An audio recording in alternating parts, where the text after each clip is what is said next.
if you're shopping around for a Pedigreed dog as an addition to your family, then it's very often the case that you will find mention on the breeder's website or advertising for the litter that the dog comes from champion bloodlines. Most people have no goddamn idea what that means, so I'll explain it to you. Almost always, these championships are awarded based purely on how a dog looks and moves. And by moves, I mean prances around a show ring in a big circle.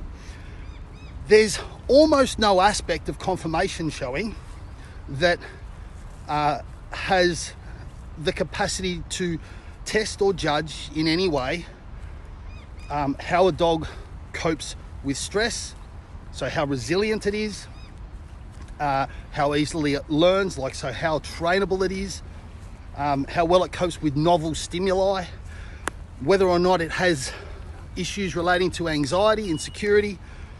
So none of this is tested for at all or in any depth in a conformation showing environment. So if you're looking to add a dog to your family, those things are very important. How emotionally stable is the dog? How does that dog cope with stress?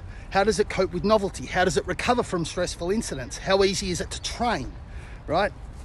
All of these things are far more important than the average family than whether or not a dog's parents are beautiful. And so whilst there can be some pluses to owning certain dogs that have certain titles, it's very important that you recognize a conformation showing title versus an obedience title. Now, ANKC obedience titles or AKC obedience titles, the vast majority of them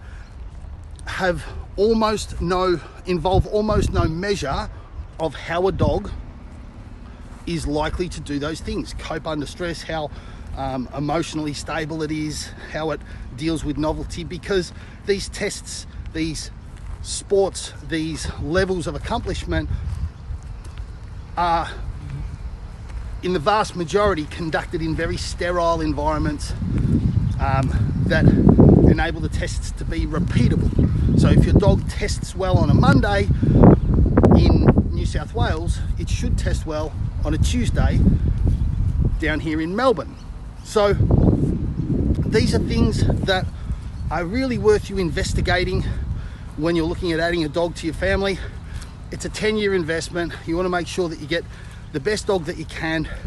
And I can honestly say that I've never met anyone that looks back on a family dog and goes, he was good looking and that's why I loved him. Everyone that I know has looked back and gone, oh, he was a wonderful dog because he behaved well, he was great with my kids, that kind of thing. So it's worth bearing in mind.